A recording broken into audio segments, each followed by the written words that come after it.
अभी मैंने बोला, मैं आपको सिंबल्स के बारे में बता चुकी हूँ। सिंबल्स आप अपने बुक में से भी देख सकते हैं। केवल हमें उसमें ये ध्यान देना है कि हमें पहचानना है कि किस सिंबल से कौन सी साउंड क्रिएट होती है। आपसे एग्जाम में वॉवल्स की थ्योरी भी पूछी जा सकती है, definition, meaning, about the vowels. उसके लिए मैंने ये आपको थ्योरी भी प्रोवाइड करा रही हूँ। Vowels, if we speak the alphabets which represent vowel sound such as A, E, I, O, U, we find that the sound can be produced keeping the mouth open and letting the air escape through our mouth. Vowels क्या होते हैं? Vowels हम उन sounds को कहते हैं जिनको बोलने में, यदि आप अपने आप बोल के भी देखें तो उन स्वरों को, वॉवल्स मतलब स्वर, इन स्वरों को बोलने में हमारे मुंह से एयर बाहर की ओर निकलती है और एक ऑब्स्ट्रक्शन, कोई रुकावट उसको बोलने में नहीं आती। ना ही कोई वाइब्रेशन होती है, ना ही हम एयर को बीच में क्लोज करते हैं, कोई क्लोजर नहीं होता है। पूरी तरह से हम मुंह को खोल के एयर को बाहर निकालते हैं। वे जो इस तरह की जो साउंड्स क्रिएट होती है वो वॉवल्स कहलाती हैं। बोल के देखिए आप, जैसे A, E, I, O, U। बाकी जो मैंने जो आपको ऊपर अभी सिंबल्स बताए थे, ई ऊ सब में ऐसे ही होता है। हम एक एयर बाहर की ओर छोड़ते हैं और यही एयर हमारी वॉवल्स को क्रिएट करती है।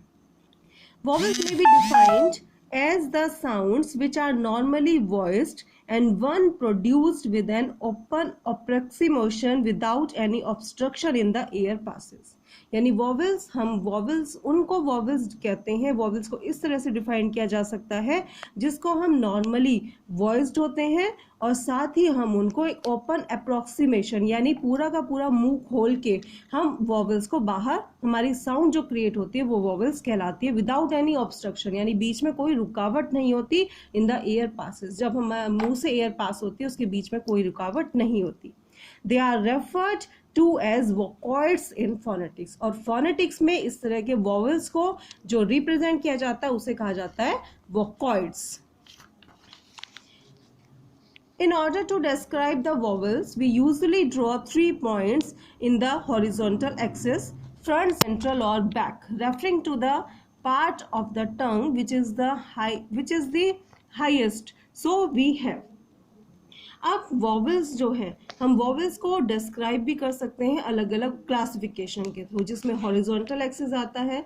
हॉरिजॉन्टल एक्सिस पर हम फ्रंट, सेंट्रल और बैक, इस तरह से ये क्लासिफिकेशन भी कहलाता है वॉवल्स का। और फ्रंट, सेंट्रल, बैक, इस तरह के डिवीजन करके हम वॉवल्स को डिस्क्राइब करते हैं। Front vowels, during the production of which the front of the tongue is raised towards the hard palate. कुछ वॉवल्स जिनको फ्रंट वॉवल्स के अंदर रखा जाता है वो उस तरह के वॉवल्स होते हैं जिनको बोलते हुए हमारी टंग हार्ड पैलेट की तरफ मूव करती है, ऊपर की ओर उठती है। और उसमें फ्रंट वॉवल्स में हमारे कौन कौन से वॉवल्स आते हैं? E, A, I, as in sit, seat, bed and bed.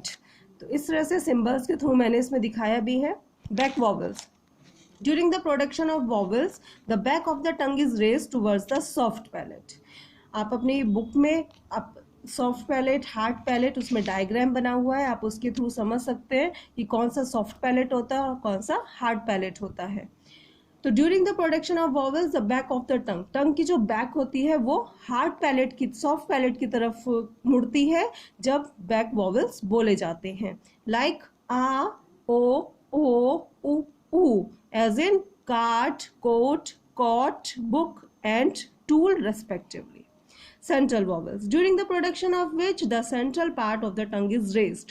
और central vowel में सेंटर पार्ट, टंग का सेंट्रल पार्ट वो ऊपर की ओर उठता है जब हम ये साउंड प्रोड्यूस करते हैं। एग्जाम्पल